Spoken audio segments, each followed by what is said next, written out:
अनुपमा और शाह परिवार जैसे ही कोठारी हाउस पहुंचते हैं तो अनुपमा को खुद ब खुद सभी लोगों की कड़वाहट वाली बातें सुनाई देने लगती हैं। इस वजह से अनुपमा काफी डरी और सहमी सी जाती है और वहां से जाने लगती है। इतने में ही पंडित जी राही से कहते हैं कि वह भगवान को आरती दिखा दे, लेकिन जैसे ही कोठारी परिवार की पूरी नजर अनुपमा पर पड़ती है तो सभी लोग चौंक जाते हैं। राही कहती है कि आप फिर से हमारे जख्म ताज़ा करने क्यों आई हैं? वो उसे घर से जाने के लिए कहती है। तभी अनुपमा इस सपने से बाहर निकलती है। इसी बीच राही और प्रेम उन्हें वहां देखते हैं। राही हैरान हो जाती है। प्रेम और राजा उन्हें अंदर आने के लिए कहते हैं। मोटिबा गुस्से में कहती है, आप लोगों की यहाँ आने की हिम्मत कैसे हुई? आपको शर्म नहीं आती? ख्याति ताना मारती है कि अनुपमा में तो शर्म ही नहीं बची। उसे इस घर से धक्के मारकर निकाला गया था, फिर भी वापस आ गई। राही गुस्से में कहती है कि मुझे आपसे नहीं मिलना, आप मेरी माँ नहीं हो। अनुपमा साफ साफ कहती है कि वो यहाँ सिर्फ अंश के लिए आई है। सभी हैरान होते हैं। अनिल बाबूजी और लीला का वेलकम करता है, लेकिन अनुपमा दरवाजे पर ही रुक जाती है और वो घबरा जाती है। वो वापस जाने लगती है। तभी प्रेम उसे रोकता है और अंदर आने के लिए कहता है। अनुपमा को अंश और प्रार्थना की याद आती है और वो हिम्मत करके अंदर आ जाती है। लीला कहती है कि हम यहाँ झगड़ा करने नहीं आए हैं, हम अंश और प्रार्थना का रिश्ता लेकर आए हैं। मोटिबा गुस्से में कहती है, जब वो दोनों तय कर चुके हैं कि वो शादी करेंगे तो ये शगुन लेकर आने की क्या जरूरत है? हमारी बेटी उसी दिन पराई हो गई जिस दिन वो आपके घर जाकर रहने लग गई थी। अनुपमा जवाब देती है कि अगर कोठारी परिवार ने प्रार्थना का साथ दिया होता तो आज वो उनके साथ होती। तभी गौतम गुस्से में आकर कहता है कि अनुपमा ने ही प्रार्थना को डिवोर्स और शादी के लिए उकसाया है। अनुपमा गुस्से में कहती है कि प्रार्थना के साथ तूने बुरा बर्ताव किया, उसके ऊपर तूने हाथ उठाया तो गलत मैं कैसे हो गई? वो बातें कहती है कि चाहे धरती हो या औरत, दोनों की सहन शक्ति की भी एक हद होती है। वो गौतम को पिछली बार की मार याद दिलाती है। गौतम को उसकी पिटाई याद आती है। अनुपमा कहती है कि अब वो पुराने मुद्दों पर बात करने नहीं आई है। ख्याति कहती है कि अनुपमा को देखकर पुराने घाव फिर से हरे हो जाते हैं। अनुपमा कहती है कि जख्म को बार बार खुरेदोगे तो वो कभी नहीं भरेंगे। अनुपमा पराग से कहती है कि प्रार्थना इतने दिनों से शाह परिवार के साथ रह रही है और उसे वहां बेटी की तरह रखा है। अब आपको प्रार्थना की खुशी के बारे में सोचना चाहिए। अनुपमा समझाती है कि प्रार्थना शाह परिवार के साथ खुश है और कोठारी परिवार अगर सच में उसकी भलाई चाहते हैं तो उन्हें ये रिश्ता स्वीकार करना चाहिए। हर औरत को अपने मायके की कमी जरूर खलती है। शायद माही और राही को भी मायके की कमी महसूस होती होगी। इसलिए मैं बहुत मुश्किल से और अपने आत्मसम्मान को छोड़कर यहाँ आई हूँ। मैं अपने सारे बच्चों के लिए और दोनों परिवारों की खुशी के लिए यहाँ पर आई हूँ। लीला कहती है कि हम ये रिश्ता जोड़कर सारे टूटे हुए रिश्ते फिर से जोड़ सकते हैं। बाबूजी कहते हैं कि दोनों परिवार ने बहुत कुछ खोया है, ये रिश्ता जुड़ने से सब सही हो सकता है। बीते हुए कल को पास्ट में ही रहने देते हैं और आगे बढ़ते हैं।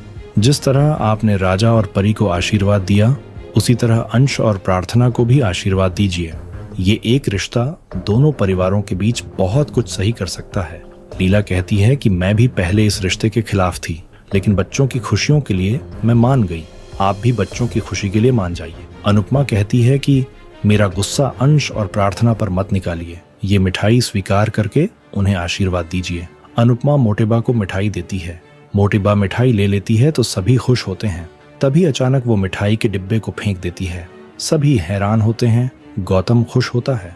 मोटिबा गुस्से में कहती है कि हमें ये रिश्ता और शगुन मंजूर नहीं है। आपको क्या लगा कि आप ये 2 कौड़ी का शगुन लेकर आएंगे और हम सब कुछ भूल कर आपको गले लगा लेंगे? ख्याति कहती है कि हम अपने बेटे के कातिल के घर में अपनी बेटी की शादी नहीं होने देंगे। अनुपमा कहती है कि आपकी बेटी आज भी उसी घर में रह रही है। शादी के बाद वो उस घर में पूरे अधिकार के साथ रहेगी। तभी गौतम कहता है कि वो तब होगा जब मैं ये शादी होने दूंगा। इस पर अनुपमा कहती है कि कोई भी समझदार बालिग लड़की को उसका अपना भी इससे नहीं रोक सकता, तो तू पराया उसे क्या ही रोक लेगा। मोटिबा अनुपमा से साफ कहती है कि हमारा प्रार्थना के साथ कोई रिश्ता नहीं है। आपको उसकी शादी करनी है तो कीजिए, लेकिन हमसे कोई भी शादी में नहीं आएगा। ख्याति अनुपमा को घर से जाने के लिए कहती है। तभी लीला भड़क जाती है कि क्या हम चोर हैं जो हमें घर से निकालेंगे? हम पूरे सम्मान के साथ शगुन लेकर आए हैं। अगर आपको शादी में नहीं आना तो मत आइए, लेकिन हमारे सर पर मत चढ़िए, क्योंकि इस बार हम लड़के वाले हैं। मोटिबा हैरान होती है। लीला कहती है कि अनुपमा सिर्फ अंश और प्रार्थना के लिए यहाँ आई है। आपका बेटा चला गया, लेकिन बेटी अभी भी जिंदा है, आप उसे जीते जी क्यों मार रहे हो? आपको अगर नहीं आना तो कोई बात नहीं, आपके बिना भी ये शादी हो सकती है और मैं अपने पोते की शादी धूमधाम से करूंगी। ये आपकी बदनसीबी होगी कि आप प्रार्थना के बच्चे का मुंह भी नहीं देख पाएंगे। प्रार्थना का बच्चा अंश का बच्चा कहलाएगा और मैं उसका नामकरण करूंगी। मोटिबा और ख्याति हैरान होती हैं। लीला कहती है कि महंगी ज्वेलरी पहनने से कोई बड़ा नहीं बनता, इंसान दिल से बड़ा बनता है और आज हमें ये साबित कर दिया है कि हमारा दिल बड़ा है और आप लोगों का छोटा है। अनुपमा फिर से उन्हें समझाने की कोशिश करती है, लेकिन मोटिबा उसे जाने के लिए कहती है।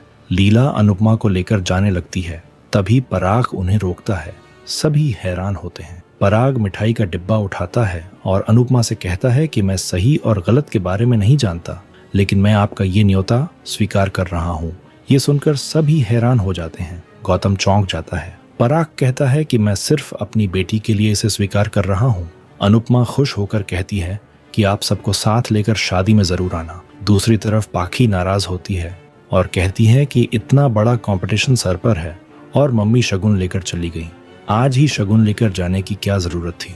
अंश कहता है कि जब आपको पार्लर में जॉब करनी थी तब आपका जाना सही था, लेकिन हमारा जाना गलत है। ऐसा क्यों?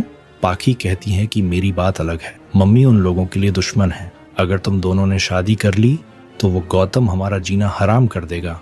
किंजल पाखी को शांत रहने के लिए कहती है।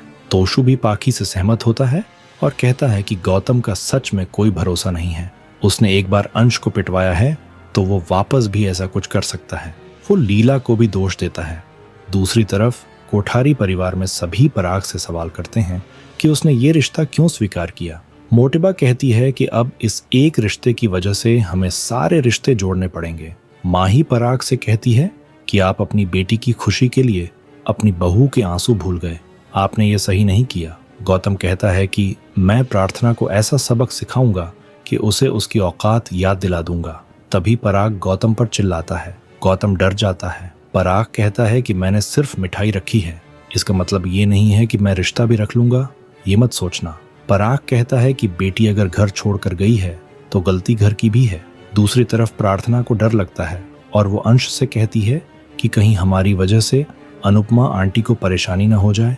तभी अनुपमा थाली बजाते हुए वहां आती है। आने वाले एपिसोड में देखने को मिलेगा कि जसप्रीत अनुपमा को बताती है कि राही ने रिहर्सल के बीच में उन्हें बाहर निकाल दिया।